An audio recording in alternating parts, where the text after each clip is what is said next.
Well, good day and welcome to lesson 44 in our study of the book of Mark. Today we're going to do a very short section in chapter 10, verses 32 to 34. And this is when Christ and his disciples were back on the road again, heading up towards Jerusalem. This was his last journey towards Jerusalem, and he was going up to the city because he knew at that time that he would be tried and crucified, as was foretold. So they were on their way again, and it says they were on the road going up to Jerusalem. Jerusalem was on the top of a small mountain, and everything sort of had to go up towards Jerusalem. And Jesus was going before them. He was leading the way. He wasn't holding back. He knew what was before him. He knew what he was heading into. But he was doing it willingly. And he was very consciously doing it willingly. He was actually leading all his other followers. He was going ahead, and they were sort of holding back a bit. And he says the followers were amazed. And as they followed, they were also afraid.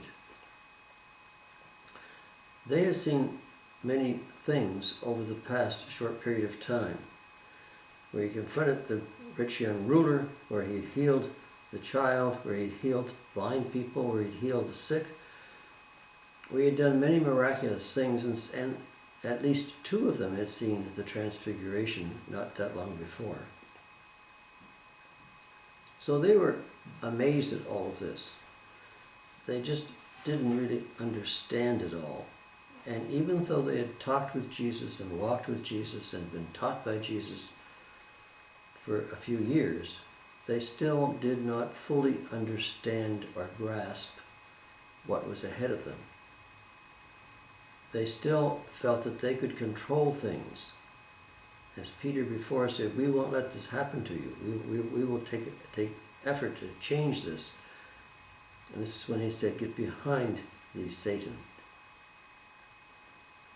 They had their own concept of who the Messiah was and what he was going to do, and they still had in their minds the feelings that he would lead them in some kind of rebellion against Rome. So they did not fully understand, and they were amazed at all that they'd seen.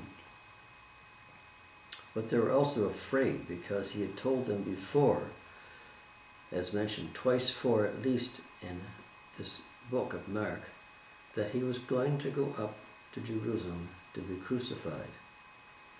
And they couldn't really comprehend this. So although they knew what he had done and what he could do and what he was capable of, they were afraid as well. And it says he took them aside, the 12 of them aside again. This was not the first time he had explained this to them. He took them aside again and explained and tell them the things that would happen to him. He wanted them to be fully aware of the situation. And even though they were, in a sense, aware of it, they could not really grasp the full intensity or the full meaning of what was going to happen. He said, behold, we are going up to Jerusalem, and the Son of Man, referring to himself, the Son of Man will be betrayed to the chief priests and to the scribes. He said right there that someone would betray him. And it is a terrible thing to be betrayed by someone you trust and someone you love. But he himself mentioned that he would be betrayed to the chief priests and to the scribes. And this is not just to a chief priest or to a scribe, but to all of them, because they were all, in essence, in league against him. So he said, we're going up to Jerusalem, and when we get there, someone that I trust is going to betray me and give me over to the chief priests and the scribes. And they will condemn him, referring to himself, the Son of Man, to death and deliver him to the Gentiles. So he knew ahead of time. He pointed out what exactly would happen. That he would be betrayed, that he would be given over to the chief priests and the scribes of the Jewish faith, that they would condemn him and then turn him over to the Gentiles, meaning the Romans. Now this is all new to these disciples because they knew who was in charge in Jerusalem. They knew who the main overseers of the land was. But at the same time, this was not really something they had heard before, that he would be betrayed, sent over to the chief priests, condemned by them, and then turned over to the Romans, to the Gentiles. And then he said they, the Gentiles, will mock him, and they would scourge him and spit on him. Not only would they just condemn him and give him a death sentence, but they would literally humiliate, embarrass, and belittle him as no one else really could. And this was all foretold in the books of Isaiah, that this would happen. And Jesus was literally saying that he is going to fulfill these prophecies in the book of Isaiah. So that this would be a terrible ordeal, not only for him to go through, but for his followers to observe and to see and to witness. They will mock him, the Son of Man. They will scourge him, the Son of Man, and spit on him, and then kill him. And the third day, he will rise again. He had mentioned this many times before, but he had never mentioned it in such detail. Matthew says that he will scourge him they will deliver him to the Gentiles to mock and to scourge and to crucify. He actually pointed out the manner in which he would die.